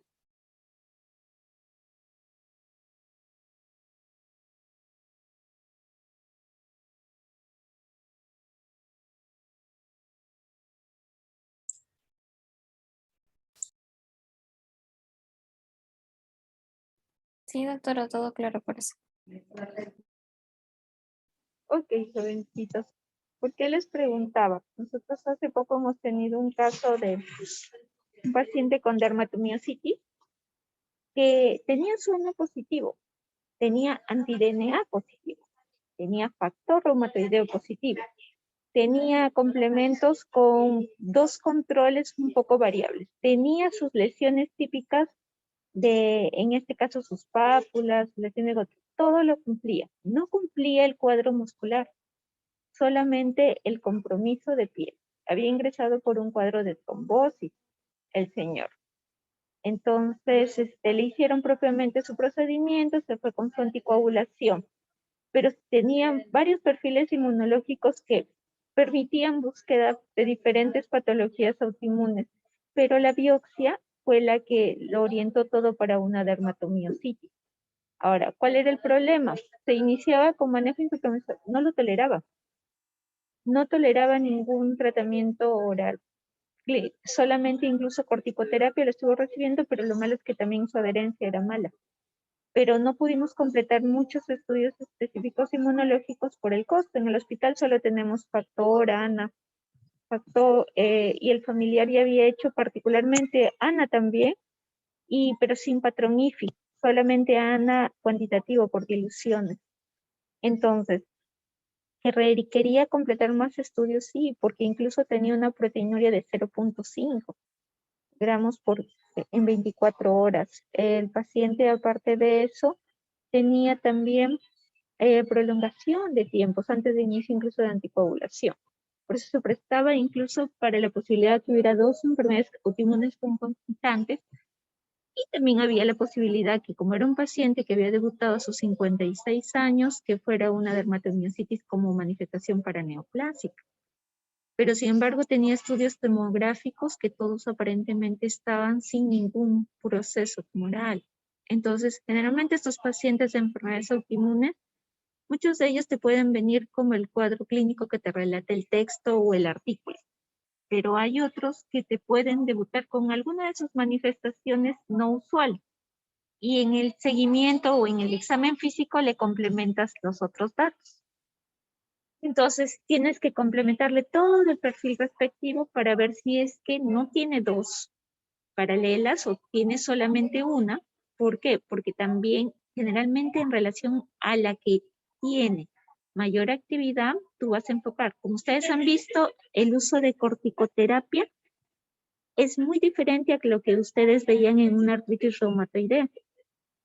Algunos esquemas son parecidos a los que veían en LES. Y probablemente en otras patologías también van a ver su variabilidad.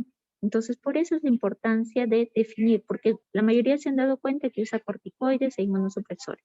Lo que varía es la dosis, lo que varía es el tipo de inmunosupresor, y muchas veces se asocia por el tipo de enfermedad que tiene, pero sobre todo la manifestación florida que está presentando el paciente. Lo ideal en este caso, en esta patología, todo lo que han mencionado, y si se puede llegar al cuadro a la confirmación de biopsia es lo ideal, es lo óptimo de estos pacientes. Muy bien. A ver.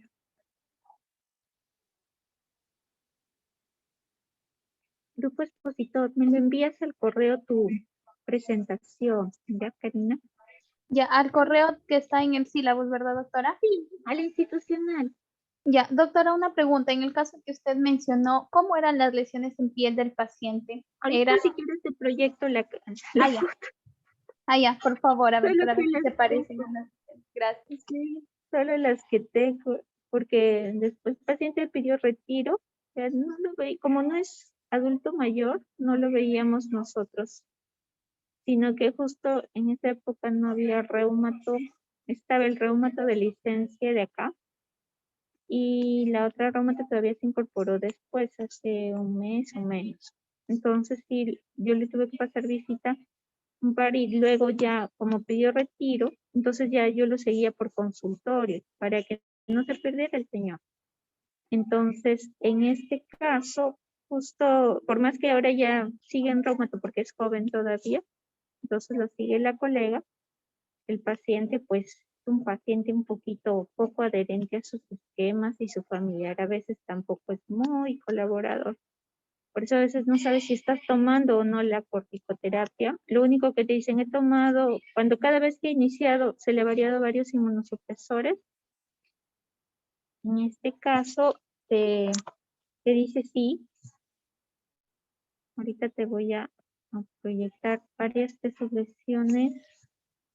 E incluso lo que llama la atención también, que empezó a hacer lesiones con un poquito de calcificación el señor.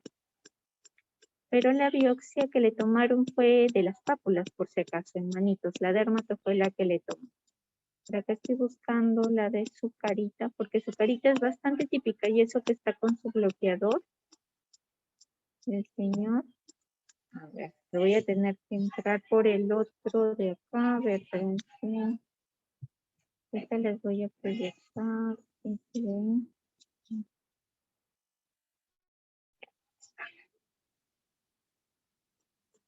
Entonces, vamos con este de acá, esta no.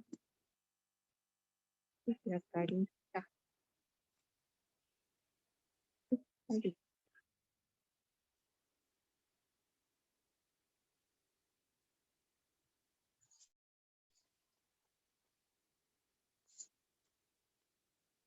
Ah, su compañero salió y volvió a entrar. Bien. Mire, en este caso es este el señor.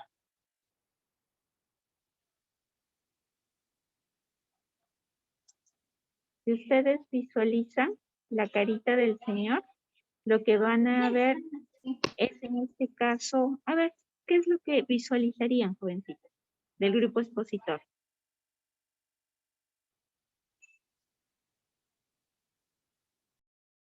Doctora, ¿hay eritema periorbitario, el eritema en heliotropo? Sí, el señor tenía su heliotropo. No. Él vino porque había tenido hinchazón en toda la carita. Cuando le vieron, había hecho una trombosis en vaso superior. Pero entró el grupo de hemodinamia, le hicieron propiamente la desobstrucción supuestamente y se quedó con la enoxia.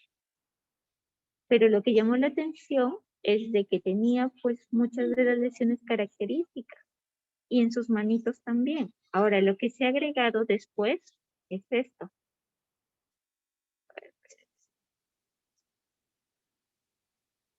Ahora lo que se ha agregado son estas lesiones también en lo que es la parte de coditos, que es esta de acá. Y les llama la atención a la familia por el hecho de que incluso está en la otra teniendo una secreción incluso lechosa. Yo ya no le he visto, me envió las fotos. Porque todavía le tocaba el control 17 por consultorio. Entonces le preocupaba que esa secreción pudiera ser infecciosa. Pero lo único que se ha modificado, estaba con corticoterapia, un poquito más de dosis, pero le bajaron. Me parece que fue porque no le encontraron los controles muy elevados y le bajaron la corticoterapia.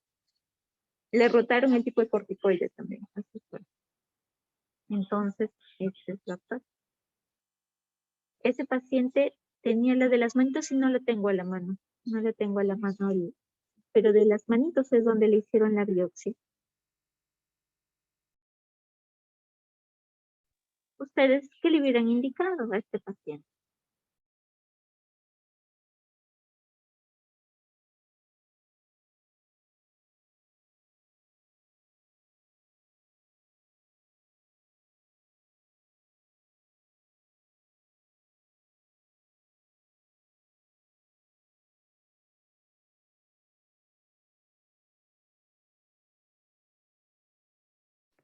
Doctora, bueno, después de la confirmación por biopsia que usted ha mencionado, ¿no? De lo que es la dermatomiositis, no sé si podríamos iniciar con el tratamiento primero con corticoides, aunque no sé cuál ha sido el tratamiento previo en el que ha estado sometida la paciente. O sea, iniciar quizás con prednisona oral, aunque usted mencionó que no tolera oral, ¿no? Entonces, no sé si una alternativa podría ser la inmunoglobulina intravenosa, doctora. Tendríamos que hospitalizarlo para eso. Cuando estuvo hospitalizado podría haber sido, pero también si es que en este caso había descompensación genética, porque el señor el corticoide sí lo toleró, lo que no toleraba era cuando tomaba el inmunosupresor. Eso es lo que cuando tomó una pastilla decía que vomitaba. Como tenía también su antecedentes de su gastritis, ya que no lo toleró. El corticoide sí lo toleró. Lo malo es de que es de los pacientes que toma 1, 2, 3, pocos días y luego lo deja. Ese es el problema. El inmunosupresor dicen que no lo toleran. Incluso también cuando pasaba por hematología, le quiso cambiar ya la enoxa a warfarina, pero también le dijo que no lo toleraba. También lo dejó, se quedó con ampolla.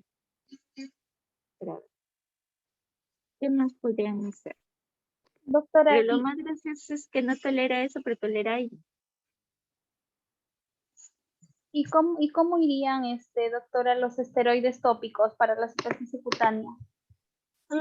En este caso, tú puedes intentarle también con la dosis oral. En este paciente, ¿qué es lo que intentamos? Darle las de depósito, pero la dosis es muy bajita de las de depósito. Al final tuvimos que complementarlo con corticoide oral. Él incluso llegó, como no toleraba bien la Pregni, le cambiamos a uno supuestamente menos fastidioso, o sea, menos gastrolesivo, y que era en este caso de Flazacort. Y se lo toleraba bien. Problema, pues, en este caso que en sí la evidencia más está con lo que es parte de corticoterapia con prednisona. Pues por eso volvieron a rotar el medicamento. Ahora, el problema es que se exacerbó, porque si le bajas de golpe la dosis, se exacerba. Y lo que más le preocupaba al señor fuera de esas lesiones es que más bien el cuadro de poliartralgia se intensificó. El señor hace poliartralgias en manos, codos, rodillas, todo. Y empieza a hacer también artritis en las articulaciones pequeñas. Entonces, por eso es que llamaba la atención de que si estuviera haciendo solo una patología o estuviera con dos al mismo tiempo. El problema es la limitante de completar los estudios porque ya no está hospitalizado, está por consultorio y pues especialmente pues pasa por diferentes especialidades. Entonces, en algunos le piden ciertos exámenes, en otros familiar tampoco, como dice, no tiene tantos recursos, pero el hospital hay ciertas cosas. Y ya cuando está por consultorio,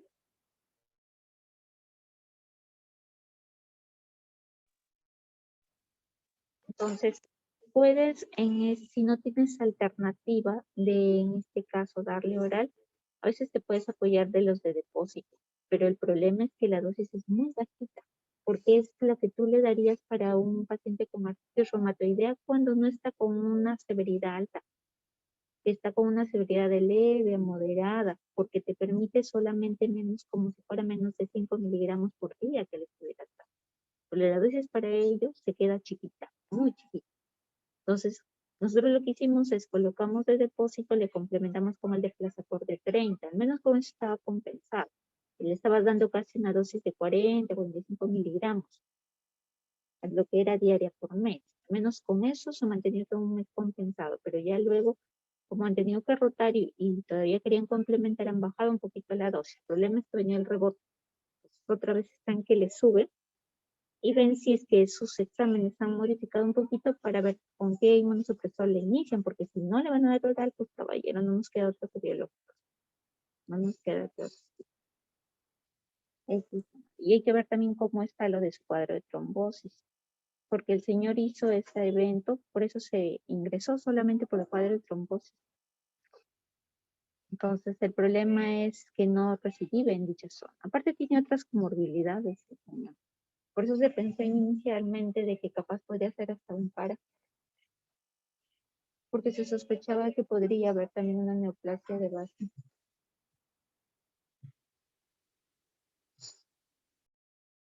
Doctora, ¿y se le podría dar metotrexate? ¿O cuál fue el inmunosupresor que no toleraba? No toleró el metotrexate ni hidroxicloroquina. Se le estuvo tratando de rotar también por a ver si usábamos azathioprina en algún momento. Pero como les digo, los dos primeros no los toleró. Pero también justo coincidió que él estaba durante la hospitalización. Por eso se le citó para consultorio. Entonces, en consultorio primero lo que se volvió a agregar fue el corticoide. Hasta ahí, propiamente, luego se estaba completando la desfocalización, porque parte se completó en hospitalización. Pero como ellos se fueron de retiro, porque como dice el señor, me decía, no, que nos quería, que su casa, y se salía, pues del cuarto y decía, me voy. Entonces la familia se sintió presionada y dijo, no, lo llevamos, ya todo por consultorio. Como no estaba grave, o sea, no estaba desaturando, no tenía mayor compromiso de la función de algún órgano y sistema, porque ya le habían hecho el procedimiento, en este caso ya estaba con su enoxa instaurada, pues sí, pero él no lo toleró. Ahora, no lo toleró en la hospitalización, tampoco en la primera consulta. Después ya no le he invitado y yo también como ya no lo seguí porque se quedó con el otro servicio, ya no le. Supuestamente este 17 se va a ver si es que ya le pueden progresar. Si no, caballero, No quedaría otro que los demás. Ya estoy. Pero le han pedido exámenes para completar el estudio del perfil para ver si no tiene otra, en este caso, enfermedad autoinmune acompañante. Porque ahorita el señor no se queja de las lesiones como antes sí le fastidiaba. Lo que más se queja es del cuadro articular. Muy intenso las molestias que tiene.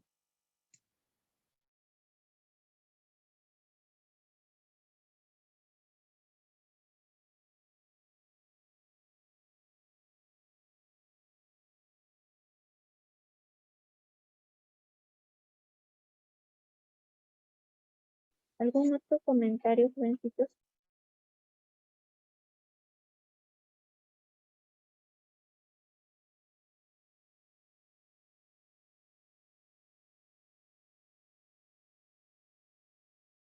Ok, jovencitos, muchas gracias por su presentación. El grupo expositor lo ha hecho bastante bien.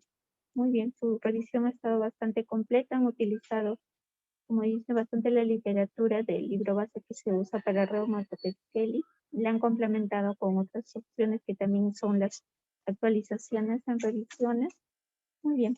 Felicidades, grupo expositor. Muy buenos seminarios. Gracias, doctora. Ya le envié su correo, no sé si lo puede revisar y me confirma, por favor. Gracias.